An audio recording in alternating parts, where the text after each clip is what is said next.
Brodes Media.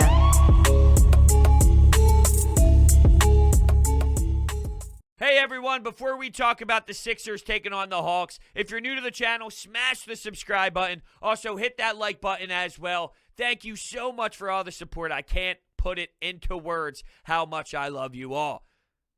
Real quick, every Wednesday, Hump Day giveaway on my Twitter, @Brodes81. This week, I'm giving away an outstanding, beautiful white 76ers snapback. I want it so damn much, but I'm giving it away to the people. You have a chance to win. Top of my profile, the rules are pinned. Do not miss your chance to win all these fun prizes. All right, thank you all so much and enjoy the show.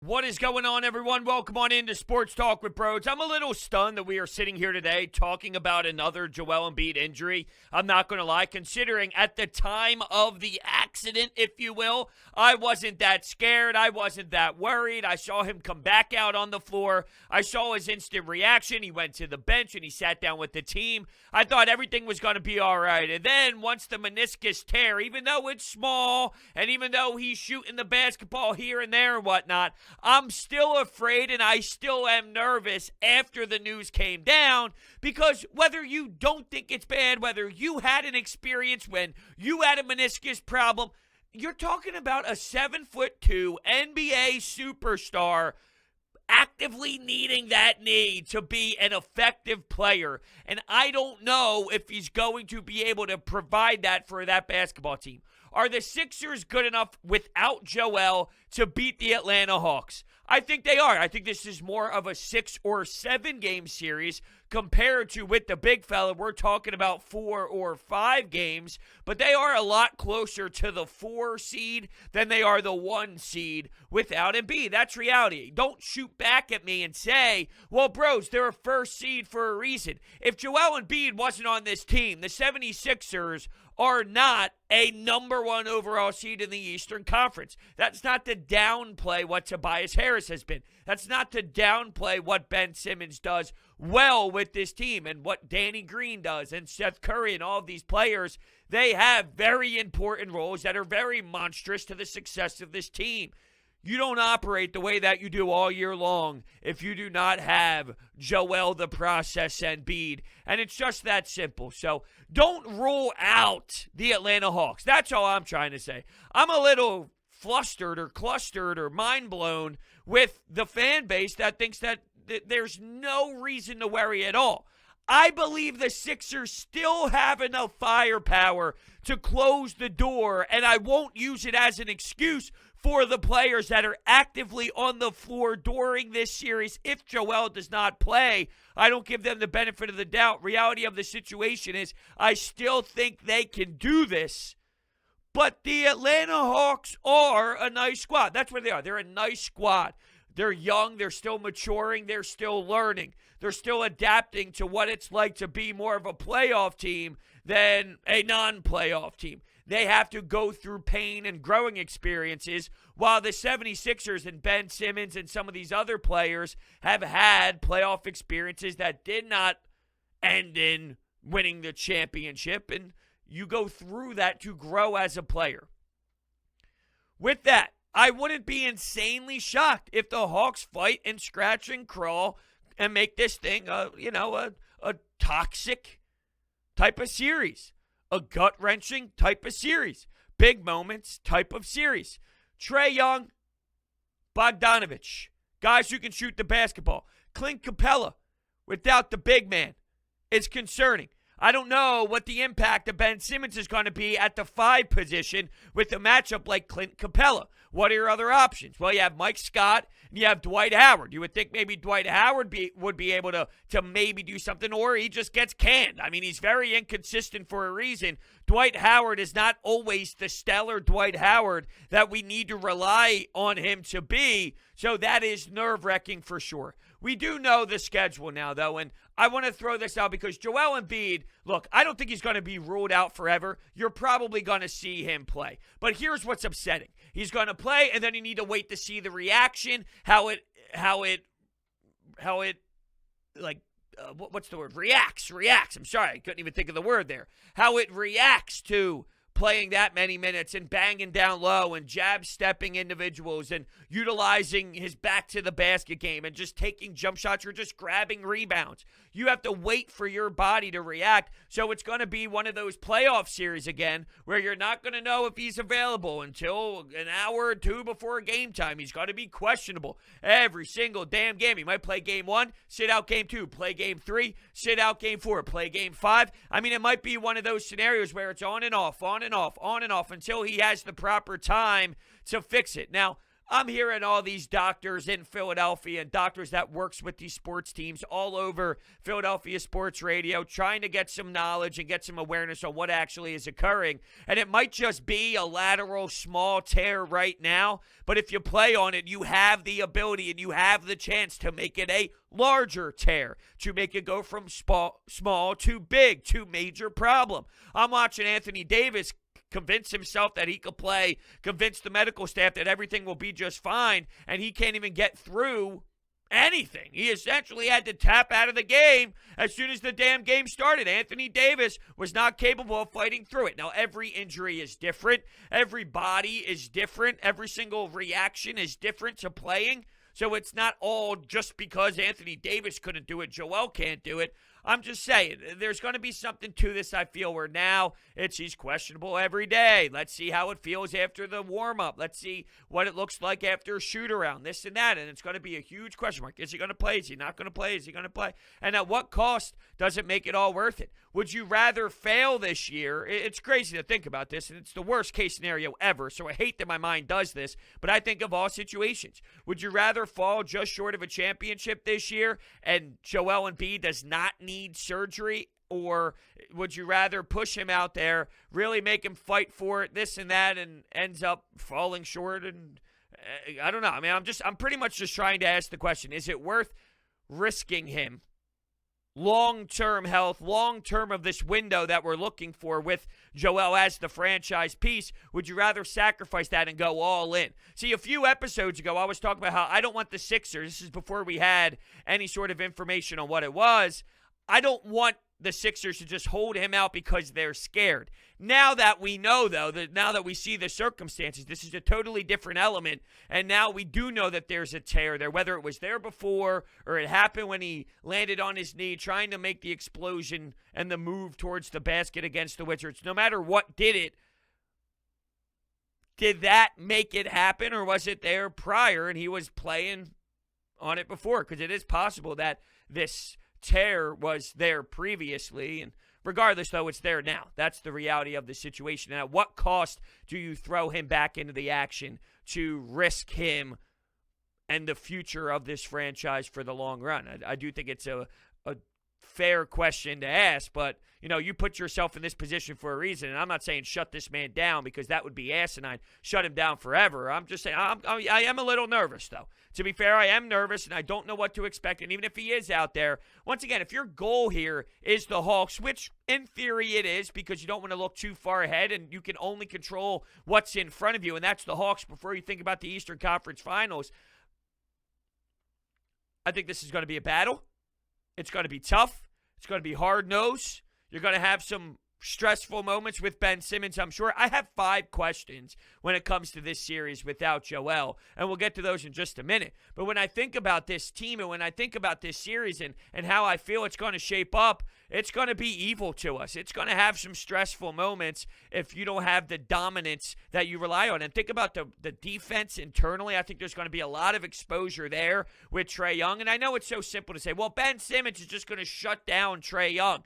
Well, I don't even know if he's going to get Trae Young to begin with. Maybe Danny Green does. Maybe Matisse Thybulle does. Maybe he starts. Once again, this is all with Joel Embiid not playing. I guess it all depends because he might play one game. He might play another game. He might play 3 games. We just have no idea. Without him in there, they started Matisse previously. Is this a Matisse Thybulle job? Don't worry about the offense. Take a 3 if it's there. Don't be afraid to let it fly. But your duties are to stop Trae Young. That's what we need you out there to be. I just think in theory it's so easy to say, well, all you got to do is stop Trae Young and force John Collins, DeAndre Hunter, Gallinari, Bogdanovich, those players. You just have to force them to beat you. It's not that easy. I don't think that Trae Young is ready for, or this team, I should say, is ready for that second round win yet. If you think of the Atlanta Hawks window, I think this is just starting to open the door. It's a big test for them. It's a big learning curve. Don't rule them out, though. I know it seems very contradicting.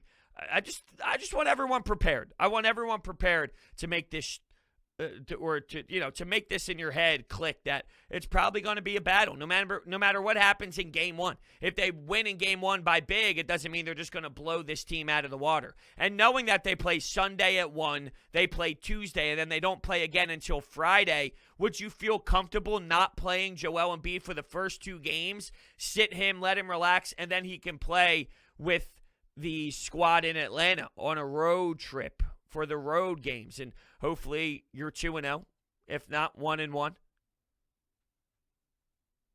I'm just spitballing. I'm seeing what sticks. I'm just seeing what sticks. All right, so we do have 5 questions, as I mentioned.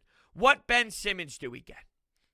We've seen so many different versions of Ben Simmons, have we not? We've seen the aggressive Ben Simmons. We've seen the passive Ben Simmons. We've seen the, he was all right Ben Simmons. We've seen the elite defense but doesn't give you a lot offensively. We've seen the a lot of turnovers Ben Simmons. What version of Ben is going to be your Ben Simmons? You need him to be elite. You need him to take over. You need him to acknowledge that this is my team. He hasn't really done that before. It's not a common theme. He does that once in a while. But when Joel is out, I don't feel Ben Simmons takes enough initiative. And I wonder if he's going to this time around, because it does seem like Tobias has wanted that role and demanded that role. And quite frankly, has done a good job with it. So if he is the one that establishes himself as the ultimate guy without Embiid on the floor, I mean, it doesn't necessarily mean that you are screwed totally, but Ben needs to be a very good brand of Ben Simmons. He has to be very aggressive. He has to put this Atlanta team on their heels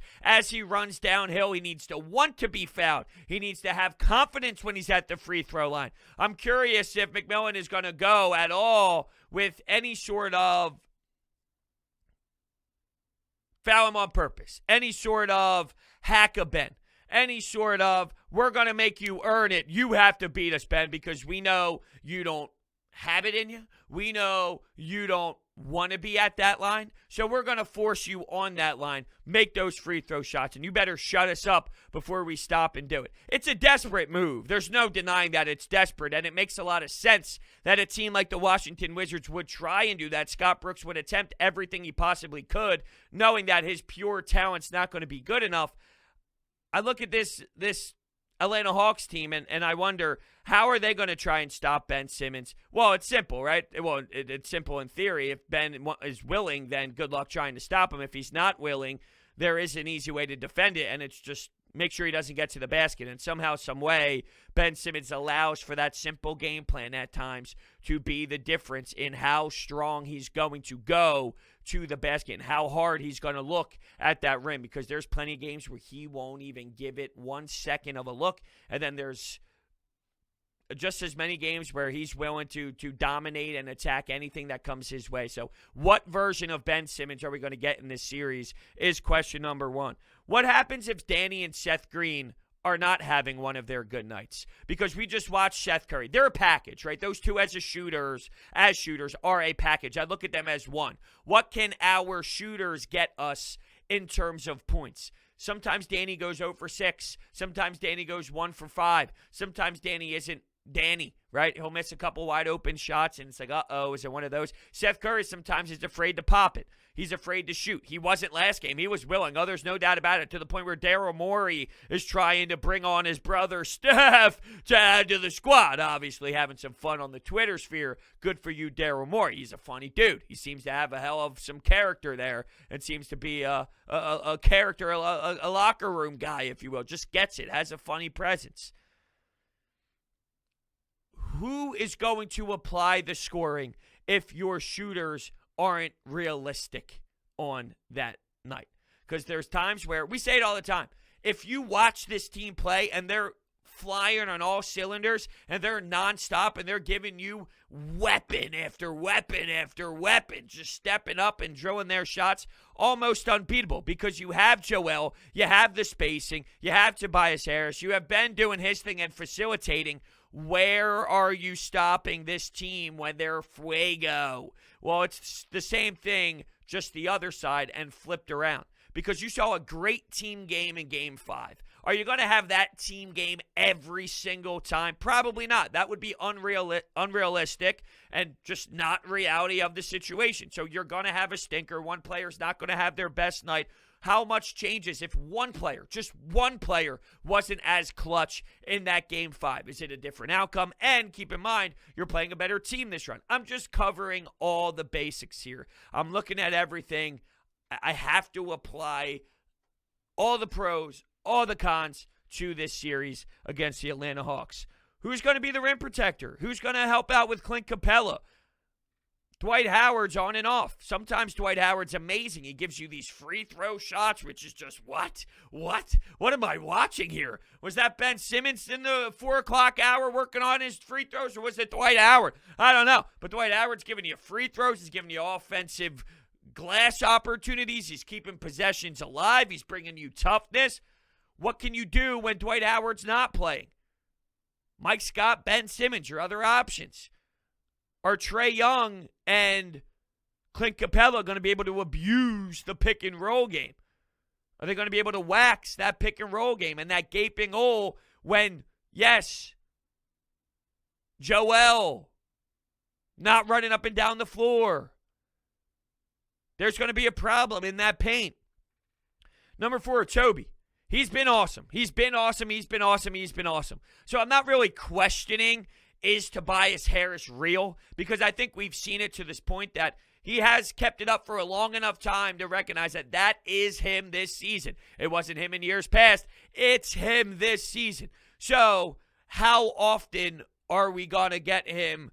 Is he going to be able to do it every game? Every single game? I think that's a tall order. He never was an every single game guy. He's been a timely guy, but can he prolong that and maybe give you 3, where if Seth Curry explodes for 30, that's where the Tobias doesn't need to be the crazy wild Tobias, although last game he was, and you did need that with Seth Curry also having one of his really wild nights where he's not missing a damn shot, and if you're playing NBA 2K, he's got that fire next to his name the entire time.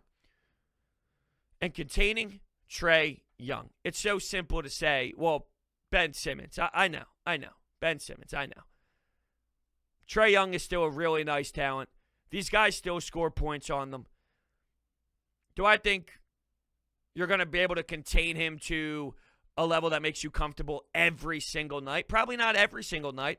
Trae might win that battle. He's a special talent for a reason. He's learning on the job, but there's a reason why he splashes it. Now, the Knicks defense seemed a bit soft. They were frauds with their regular season play.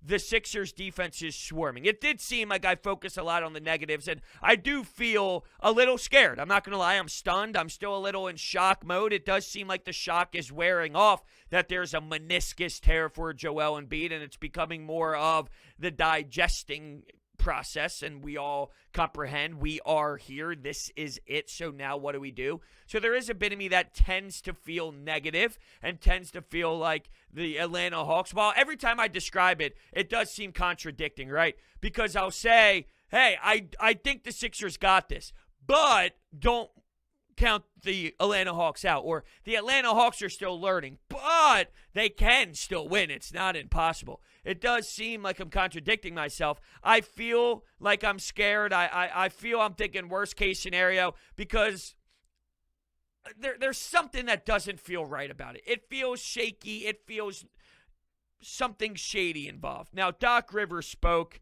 earlier, and Kyle Neubeck put this tweet out. Kyle Neubeck, of course, covers the Sixers for Philly Voice. This is Doc Rivers on Joel Embiid. He went through a lot of stuff today. No live stuff, but wouldn't rule him out for Sunday. I think there's a little Joe Girardi, Bryce Harper happening here where we don't want to give the other hand to the Hawks, so they're game planning and preparing for Joel for No, Joel, and that's going to impact how much time they really stress and focus on things real heavily. He's playing a mind game with the Hawks. Don't want to give them an advantage, and that makes sense. I understand that. He's not doing anything live. He's just going through things soft here and there. What makes you feel like this is going to be all great and dandy? There's a reason why he's not doing anything live. There's a reason why we didn't get the proper information until halftime of that game when it happened. There's a reason why they were waiting and were holding information back, and we were questioning what's going on with Joel Embiid. There's all reasons why that was the case, because there is something happening with Embiid. So whether he fights through it or not, and that gets you through this Hawks series, if I'm just thinking about this playoff run in general, this is definitely something that should be painful and something that should hurt. It should give you some damage inside, because this is serious.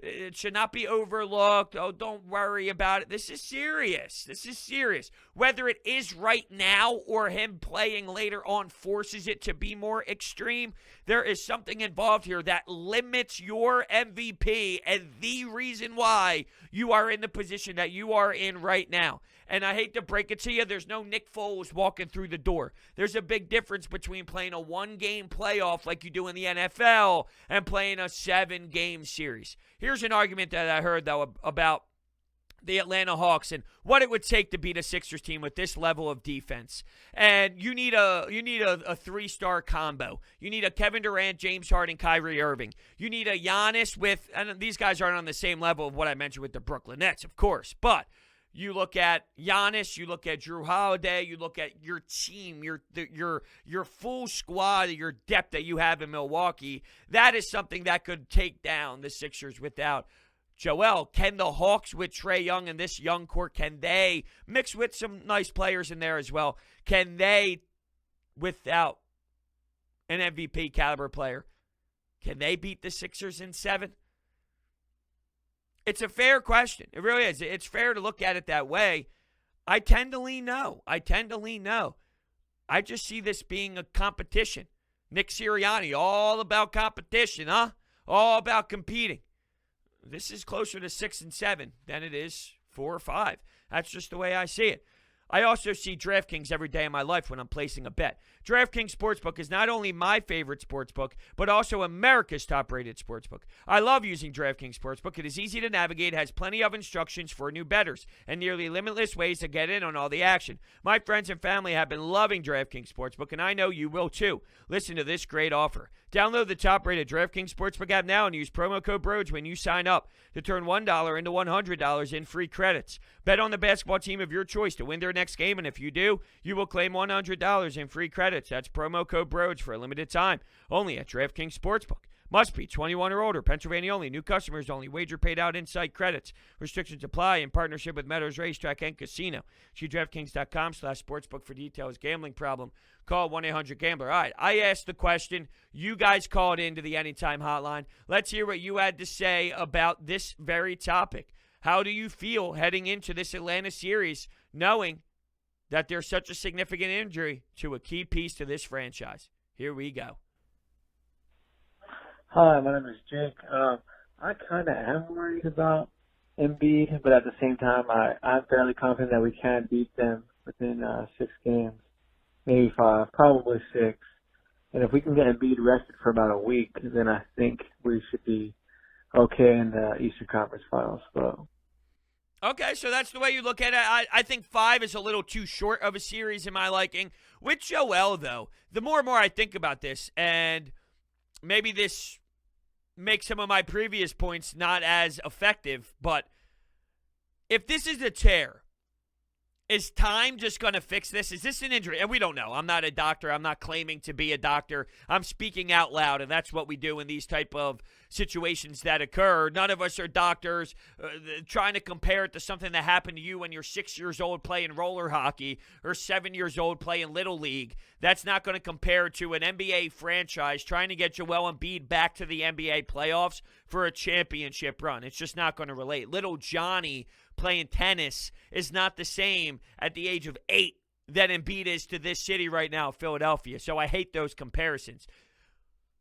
If there's a tear there, though, well, what's 1 week going to be? Is 1 week going to change the tear, or is this something where the tear needs to get actually fixed by getting in there and starting to scrape some things and do this and that within the meniscus? Or is this more of something where a week will do something very beneficial? All I know is the reaction is going to be very telling.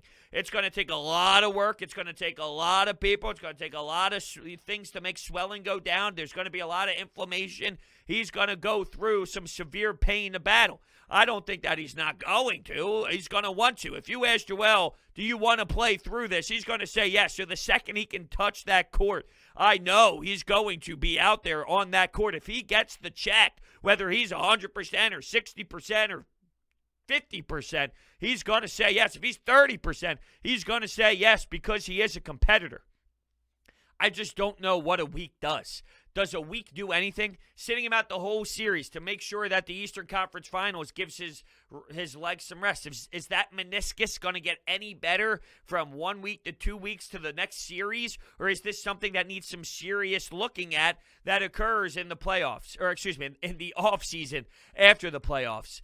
Something just tells me the way that they're trying to maneuver around this, and John Clark saying, when the news broke, before the news actually came down, he said that the Sixers are optimistic for his long-term health for the playoffs. And I'm thinking, like, well, the long-term, why are we even having that conversation? Why are we even looking at it at that angle if that was never even in question? So obviously it was. And whatever they tell you, they're giving you the most fluffiest, puffiest answer. They're giving you the cotton candy, the sweetened version of it. Whatever they're telling you, you got to keep in mind that behind closed doors, there's some more to it, that they're not just going to flat out give us that information. It is the 76ers medical staff that we're talking about here.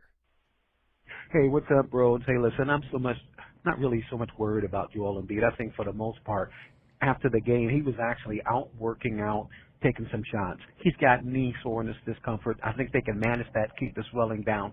Key things, he's going to have to be able to play in game one, hopefully. But for the most part, play all the home games. I'm not worried about him playing on the road. We should be able to take 2 out of 3 if this thing were to go 7. I'm expecting Sixers 4 games to 2. I would like us to finish that sooner. 4-1 is possible because it's going to be important for him to get as much rest for the Eastern Conference Finals. I'm expecting them to see the Milwaukee Bucks, but for the most part, I'm not worried about what's going to happen with Joel. We can beat the Hawks without Joel. Great show. Love what you do. Peace out. Go Sixers.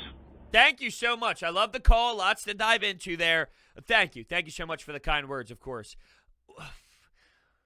Yeah, I don't feel the same way. I feel there's a lot of positivity there. Oh, don't worry about Joel. He'll be fine. And I was that way before I saw meniscus tear. That is a legitimate thing. A meniscus tear is no joke. It's not something that I could pretend is, hey, don't worry about it at all. It's something that could be very damaging to the knee. And who knows, one tweak, one pivot, one jump shot, one rebound, one whatever. Now, it's funny. A few weeks ago, we had this discussion about when watching Joel, I'm no longer that cringe, oh no, he's falling all over the floor. There used to be a time where I couldn't watch. Every time I had to close my eyes and barely have my ears open, I would cover them so I could just wait to hear the worst case scenario ever.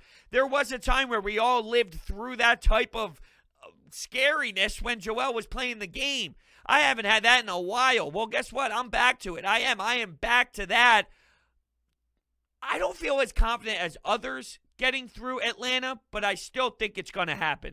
So if I'm looking at a 1 to 10 scale, I think I'm at a 6.5 for the Sixers. Well, I think there's a lot of Sixers fans, at least the consensus that I'm hearing, is more of a 9 that they win it, and I'm more at like a 6.5, 7 than I am a 9 against the Hawks.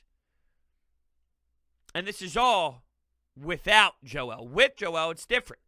I just don't know what to expect from Joel. I really don't. I don't know what to expect, even if he can play. The Sixers will win the series with or without Joel Embiid. I feel the Sixers just have too much talent. They have Harris, Simmons, Curry, Green. Max has been a really big come up for the Sixers. I feel like there's too big of a team, and there's too good of a team in the Hawks. Simmons on young. He's not going to lock him down, but he's going to definitely slow him down, in my opinion. Yeah, he'll definitely do his best if he does guard him or when he does guard him, whatever Doc Rivers throws his way. I wonder how much this makes the team better because you're naming, or not better, but different mentally, wired in a different mentality. you mentioned this team and all the guys on the squad, and there's no doubt there's talent there, a lot of it. Prove them wrong. Prove them wrong. Prove that you are a team. Prove that you are a team that can win the game without that level of caliber guy. You guys are so fantastic. You guys are amazing. Ben, you're fucking unreal. Shut everybody up. Tobias, you've been that secondary closer. Be the number one closer. Seth, don't be afraid to shoot it. Let it fly every rip you can. Danny, come on from the greenhouse, baby. Those corner threes. Dwight, please excel when you excel best, and that's be beefy, be annoying, be a pest, be a rim protector, be aggressive down low in the paint on the offensive side. Tyrese, welcome, brother. Welcome. Enjoy this ride. Keep playing with all that swag. Keep playing with all that confidence, and shoot the ball when you have a chance. Don't miss any grade A scoring chances, because you can definitely score the rock. Prove to people like me that have more skeptical thoughts running through our brains. Prove them wrong. So is there something about the camaraderie in the locker room that comes together to step up for a missing soldier, if you will? It's possible. It's a very possible way to look at it. All right, let's read a couple comments here. We'll do it in a fire round type of mode where I'll just kind of run through them. Tycho says, is his status really up in the air, though? It's a pretty significant injury for the playoffs. What are we really looking at here in terms of Embiid being at least 85% at any point in the playoffs? I tend to lean more towards Tycho, because I asked the question, are you concerned with Joel's status up in the air? And he responds, is his status up in the air? It's pretty significant. It is an issue here. This is not something to just toy around with and act as if you can just maneuver through this very cleanly. You might be able to. It'll get tough. It'll get sloppy. It'll have its ups. It'll have its downs. This is going to be an emotional journey through the Joel Embiid experience here. We're not going to know before the game. We're going to be wondering if it's tied 1-1 going into Atlanta. Do you have him? Do you not have him? How much does that impact you? How do you feel throughout the week if that's the case? Waiting from Tuesday to Friday in between those travel times. I mean, there's so much involved here. That's the way that I kind of see it, the same way Tycho does. Cyber Jam. Let Trae do what he wants. Stop everybody else. So unless Trae wants to break Wilt Chamberlain's points record 4 times, we're going to win the series. Sixers in 5. I think it's just too simple to say that. Well, just make sure one guy scores. They have a nice team. They have a nice team. Not an elite team. I don't even know if I'll say a great team. They're in between good and great. They're a fun, nice, exciting team. They're in between good and great. I can't give them the label of great because I don't really know what the New York Knicks were, but I will say they handled the Knicks because I thought at some degree the Hawks were in the same category as the Knicks. Maybe the Knicks weren't as good as what we thought. Maybe the Hawks are better than we anticipated. I don't know. I don't know which one it is. The Sixers series will tell us more, but I think they got fight in them. I think they got dog in them. And I don't think it's as simple as saying, well, just let Trae score a bunch of points and shut everyone else down. These players are creative for a reason, and they score the way they score for a reason. They facilitate the way they facilitate for a reason. I'm not saying it's a horrendous mindset to shut down everybody else and have one player try and beat you. I'm not saying that that's nonsense. I'm just saying sometimes it's not as easy to shut down the other opponents as well because now you're going up against a better opponent. Not that they're way too good. They're not way too good. They're a nice, fun, exciting team, though, that are coached very well, and they have some energy right now. We'll see. They're still young, though. Scott Lawrence, I'm only not worried about Atlanta, but I think Joel is okay. If we can just get through them with Joel getting better, then that's perfect. If we start having problems, he's got to play. So maybe you can just use him 20 minutes a game. I have a lot wrong with that one. Now, see, this is what I'm saying. If we're now at the point where we got to force him to play, but only limiting him to 20 minutes and all, that's what concerns me. That doesn't scare you. That doesn't make you feel uncomfortable that now we're in a spot where we're desperate and we need him out there. So we're just saying, look, you're not good enough to play for real, but 20 minutes, Joe. We need 20 minutes. That's where we're starting to get into the level of, really? We're doing this? Really? 1988 Eagles fan. No. The Sixers have the right matchups against their backcourt, with or without Embiid. Do they have it for Clint Capella? Do they have it for a pick-and-roll game? They can attack. Maybe they change differently. They attack that hole in the paint. They attack that big man spot over and over and over again. They take advantage of a team being in a spot where they're not used to being. Can't rule it out. So that's where we are today. I am not at the point where I think the Sixers lose the series. I am at the point where I'm long-term concerned for Joel, and I think this is going to be a tough series that goes 6 or 7 games. And I think this is going to be a series where he's playing. We won't know. He's playing. We won't know. Is he playing? We won't know. When's the lineup come out? A couple more hours. He's questionable. He's probable. He might not go. You're going to hear a million different reports every single day, every single pregame, every single shoot-around, after every single this and that. Questionable, probable, doubtful, probable, doubtful, upgraded to playing, this and that, sits this game, sits that game. And if I'm wrong, I'd be the happiest man in the world, because if I can get Joel Embiid to be playing every single game this series because he's able to and he's actually healthy, then I'm a happy man. I'm also a happy man because I use Orbit Energy and Power. Orbit Energy and Power is home to your solar experts. They're located in Mantua, New Jersey. They do work in New Jersey, Pennsylvania, Delaware, Maryland, Florida. Their information down below in the description. If you're looking for solar energy, water purification, backup energy services, battery storage, tree removals, electrical upgrades, you name it, so much more for your home. They do residential work, and they also do commercial work as well. 800-836-3987 is their phone number. OrbitEnergy.us is their website. Check them out. Tell them that Brodes sent you. All right, everyone, thank you so much for listening, and I will talk to you soon. Well, that was weird. I changed that up. I don't know why. I will see you next time